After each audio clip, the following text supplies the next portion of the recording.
Hello friends, আমরা আবার আপনাদের সামনে নিয়ে চলে এসেছি আরও একটি নতুন ব্লগ। আমরা আপনাদের আজকে নিয়ে যেতে চলেছি জয়পুরের সিটি প্যালেস, যেখানকার অন্দরমহলে আজও বাস করেন বর্তমান রাজা ও রানী এবং তার পরিবার।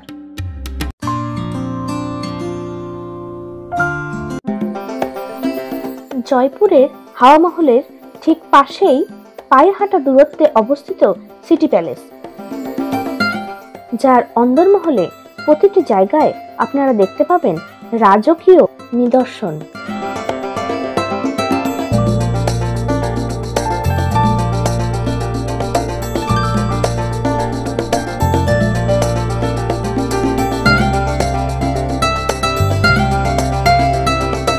জয়পুরে পৌঁছে আমরা সেদিন রাতে বেরিয়ে পড়লাম কিছুটা বাজার ঘুরতে, আর তার সাথে রাধা মাধবের মন্দিরও দর্শন করলাম।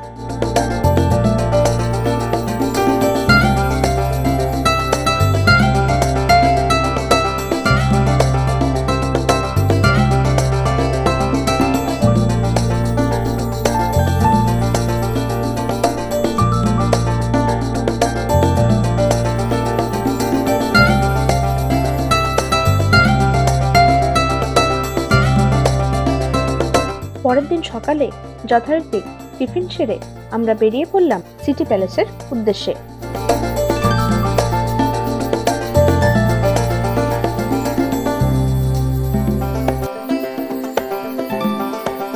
টিকিট কেটে ভেতরে প্রবেশের পর আপনাদের সামনে যে মহলটি পড়বে তার নাম হলো মুবারক মহল।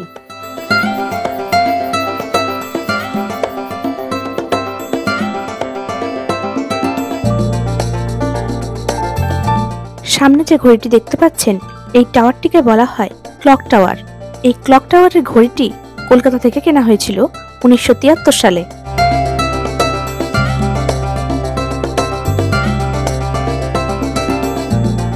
মূলত বিদেশি অতিথিদের আপ্যায়ন ও থাকার জন্যই এই প্রাসাদটি 1900 সালের দিকে বানানো হয়েছিল। এই সিটি প্যালেসের ডিজাইন বানিয়েছিলেন লালাচমন লাল। কিছুটা অফ হোয়াইট মার্বেল পাথর এবং বেলে পাথর দিয়ে কারুকার্য তৈরি করে বানানো হয়েছে এই প্যালেসটি। এই মহলটিতে পর্যটকদের প্রবেশের অনুমতি থাকলেও ছবি অথবা ভিডিও করার কোনো অনুমতি দেওয়া হয় না।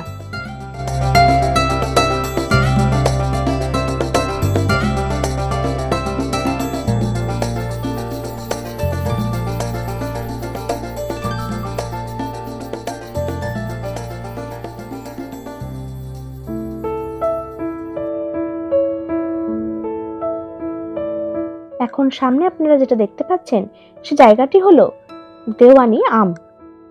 এই দেওয়ানি আমে বর্তমানে পার্টি, বিবাহ অথবা যে কোনো অনুষ্ঠানের ভাড়া দেওয়া হয়। এই দেওয়ানি আমের উপরে এখনো মকর সংক্রান্তির সময় ঘুড়ি উৎসব পালন করা হয়।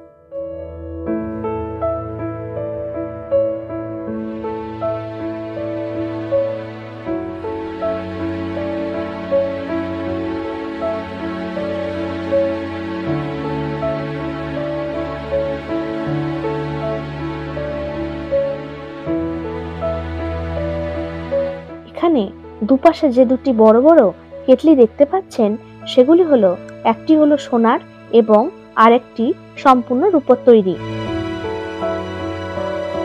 1902 সালে তৎকালীন রাজা দ্বিতীয় মাধব সিং যখন ইংল্যান্ড গিয়েছিলেন, তখন এই পাত্রে করেই গঙ্গা জল ভর্তি করে নিয়ে গিয়েছিলেন জল ব্যবহারের উদ্দেশ্যে। এই দুটি হলো বিশ্বের সবথেকে বড় জলের পাত্র।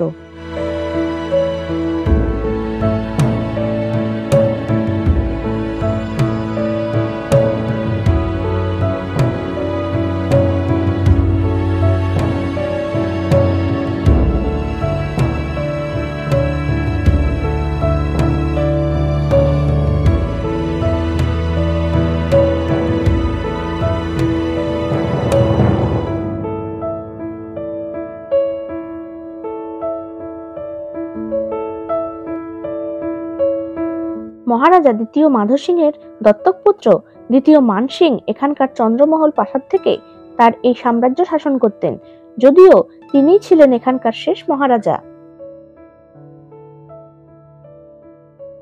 এখানকার রাজপরিবারের রাজা রানীরা আজও এই রাজপ্রাসাদে বাস করেন। এই প্রাসাদের প্রধান রাজদরবারের নাম হলো রাজেন্দ্রপোল।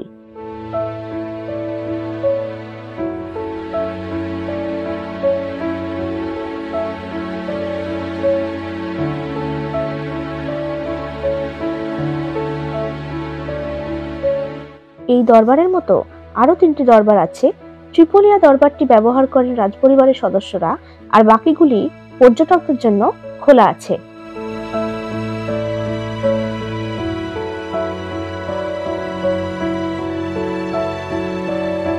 এই দরজাগুলি পিতলের তৈরি।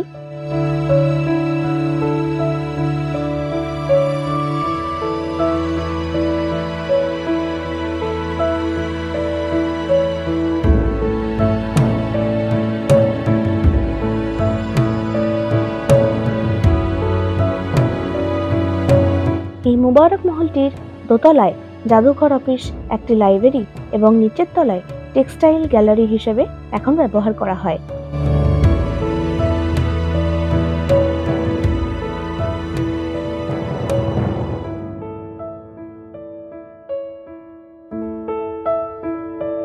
মুবারক মহলের ভিতরে প্রবেশ করলে আপনারা দেখতে পাবেন 1603 সালের কাশ্মীর এবং লাহোর থেকে আনা সেই সময়ের দারুণ সুন্দর কয়েকটি কার্পেট। এছাড়াও আছে এখানে রাজা প্রতাপ সিংয়ের বিয়ের পোশাক।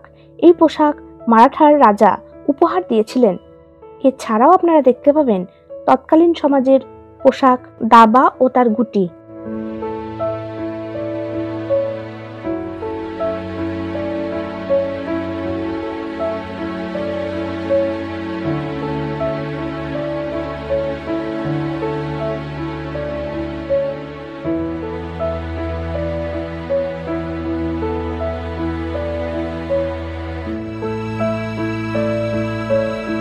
রাজপুত রাজাদের সাথে ইংরেজদের গভীর সখ্যতার পরিচয় এখানকার মুবারক মহলের থেকেই পাওয়া যায়। এই মহলের ভেতরে প্রবেশের সাথে সাথে এখানকার রাজসিক আকর্ষণ আপনাদের সামনে আসতে থাকবে।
যে জায়গাটার সামনে দাঁড়িয়ে আছি সেই জায়গাটা হলো শেহখানা। এখানে প্রবেশ করলে আপনারা দেখতে পাবেন তৎকালীন যুগের যুদ্ধের রীতিনীতির চিত্র, তাছাড়া যুদ্ধে ব্যবহৃত বিভিন্ন ধরনের তলোয়ার, বর্ম, পিস্তল, আরো অনেক কিছু।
এখন আমরা যে মহলটির সামনে এসেছি সে মহলটি হলো চন্দ্রমহল।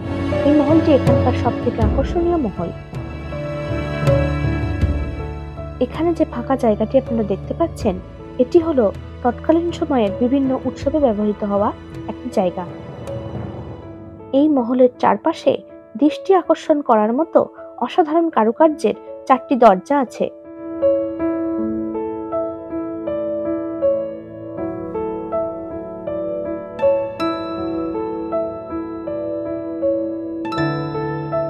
এখানকার 4টি দরজা 4টি ঋতুর নিদর্শন। যেমন ময়ূর দরজা, যা শরৎকালকে বোঝায়। এর দরজা বোঝায় বসন্তকালকে। এই দরজাটি বোঝায় শীতকালকে।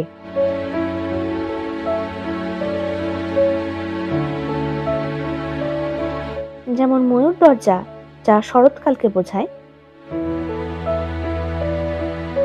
এছাড়াও এখানে আরো কিছু মহল আছে, যেমন শীষ মহল, ছবি নিবাস ইত্যাদি। ছাবি নিবাসে আজও জন্মাষ্টমীতে অনুষ্ঠান আয়োজিত করা হয়। আজকের ভিডিওটি কেমন লাগলো অবশ্যই আমাদের কমেন্ট বক্সে জানাতে ভুলবেন না। তাছাড়া আমাদের চ্যানেলে যারা নতুন বন্ধু তারা অবশ্যই চ্যানেলটি সাবস্ক্রাইব করে দেবেন এবং পাশে থাকা বেল আইকনটি অবশ্যই প্রেস করে দেবেন, যাতে নতুন কোনো ভিডিও দিলে তার নোটিফিকেশন খুব তাড়াতাড়ি আপনাদের কাছে পৌঁছে যায়। ভিডিওটি ভালো লাগলে অবশ্যই লাইক এবং শেয়ার করতে ভুলবেন না। আজকে এ পর্যন্তই, ধন্যবাদ।